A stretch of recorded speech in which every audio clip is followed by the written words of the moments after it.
भारत मजहबी फसादात कराना चाहता है। सर, मैं तीसरी क्लास में था उस वक्त से ये बयान मैं सुनता चला आ रहा हूं, सिर्फ हुक्मरान बदल रहे हैं, बयान नहीं बदल रहा। हम अपने खुद दुश्मन हैं। भारत को क्या पड़ी है कि हमारे यहां आकर के ये सब कुछ कराएगा? ये कैसी कौम है जो सुराख से उठने कोई तैयार नहीं है, और ये दुनिया का शायद वाहिद मुल्क, वाहिद जहां बाकायदा मार्केटिंग होती है करप्शन। Hello everyone, जय हिंद, how are you guys? A very warm welcome to Hindustan special. Hasan Nisar वो इंटेलेक्चुअल है जो पाकिस्तान को समय समय पर आईना दिखाने से पीछे नहीं हटता, और जब नूरुल आरफीन उसके साथ हो तो क्या बात।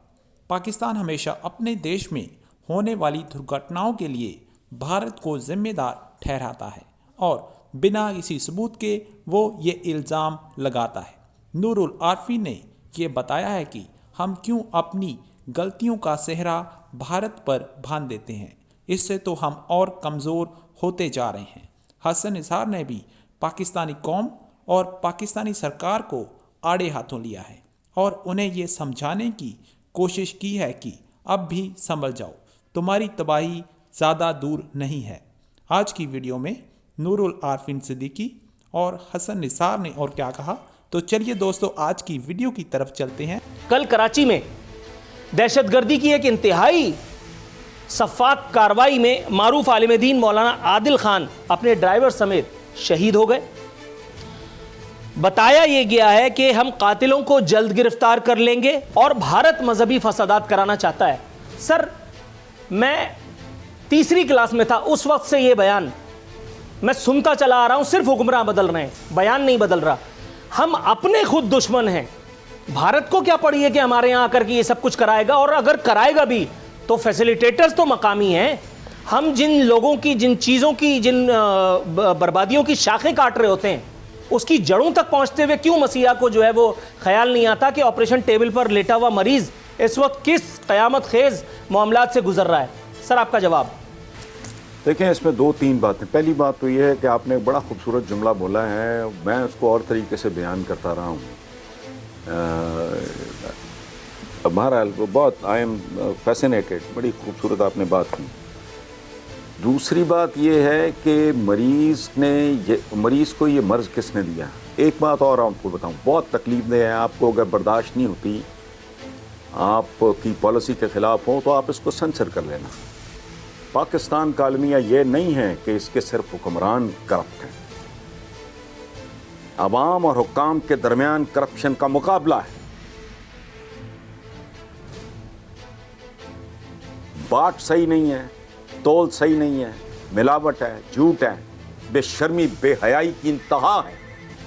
बिल्कुल सही। अब मैं कन्विंस हूं, लेकिन अभी रिसेंटली भाई ये लाख रुपए पे बिल पहुंच गया है, तो जाहिर है बंदा अनॉय होता है, बंदा इरिटेट होता है। लेकिन अगेन देखो ना, अपनी हिमाकतों की वजह से अगर कोई बंदा एक बाजू एक टांग तोड़वा बैठे, उसकी पेन अपनी जगह पे, लेकिन ये बात अपनी जगह पे।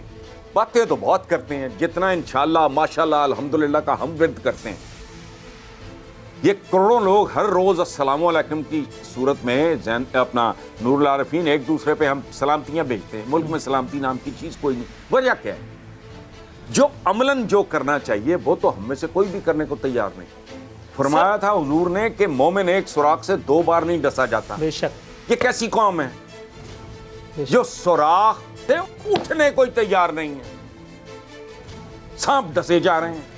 कितनी बार पीपल्स वाही बात, बस करो भाई। अब ये है, मैं कोई लंबी चौड़ी बात नहीं, हर एक बात मैं कसमन आपको कह देता हूं, मेरी किसी के साथ कोई लेना देना नहीं है, मैं किसी का कत्तन नहीं। उस आदमी से किसी ने पता नहीं कितने हजार लीटर उसका दूध गिरा दिया गया नहर में। तो किसी बंदे ने, किसी अपना चैनल का ही नौजवान था, उसने कहा कि क्या आप पसंद करेंगे कि अपने बच्चों को ये दूध पिलाएं? तो वो इतना बेहया, इतना बेशर्म, इतना ढीठ आदमी था, आंखें निकाल के उस नौजवान को कहता है कि मैं तुझे पागल लगता हूं। किन की बात कर रहे हैं आप?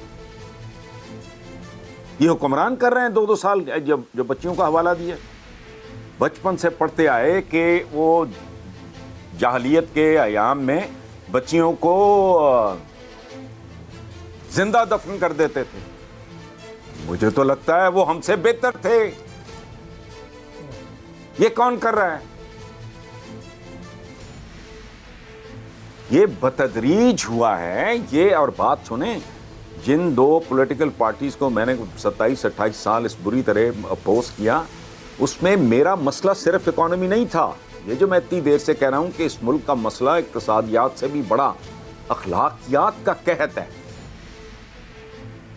इस मुल्क की एलीट और इस मुल्क के अवाम they are in competition with each other कि हम में से ज्यादा करप्ट कौन है। फर्क सिर्फ इतना है, किसी की चोंच है, किसी का जबड़ा है।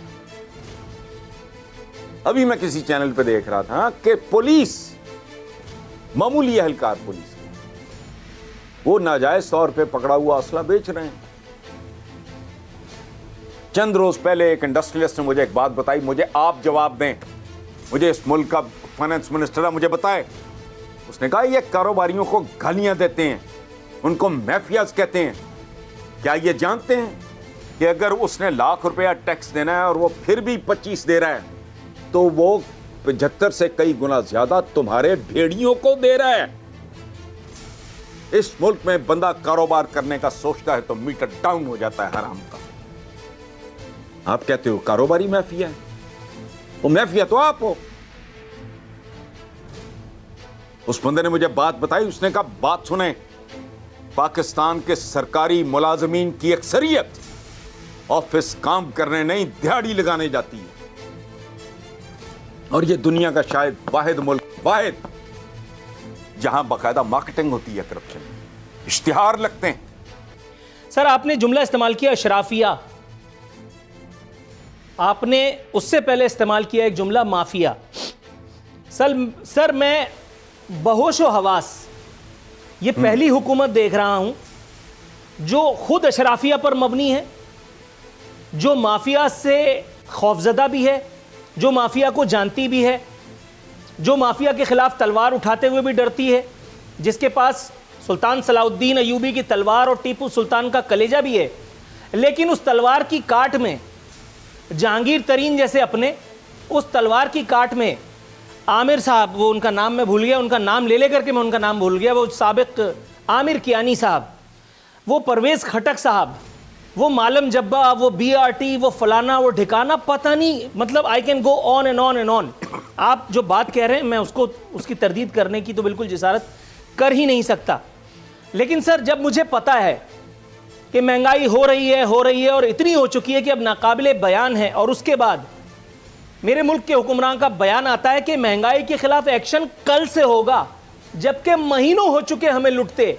गंदुम का बहरान आया और आकर के चला गया, माफिया और अशराफिया खूब जी भर के खा चुकी, और उसके बाद हमें ये कहा गया कि घबराना नहीं क्योंकि ये रियासत मदीना है।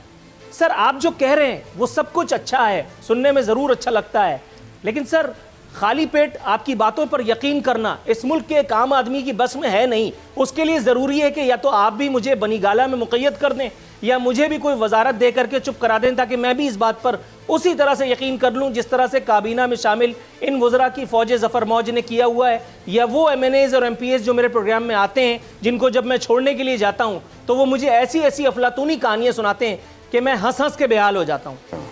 3 बातें आपने की हैं, कीवर्ड्स मुझे 3 लगे, कोई चौथा हो तो मुझे ऐड कर दें, आप याद दिला दें। एक तो आपने खाली पेट, जिसका मेरे जितना नोहा शायद कम ही किसी ने लिखा होगा, ये खाली पेट की वजह से सारा कुछ हुआ है। जिन्होंने वोट का बार्टर किया कीमे के नान के, बस ठीक है।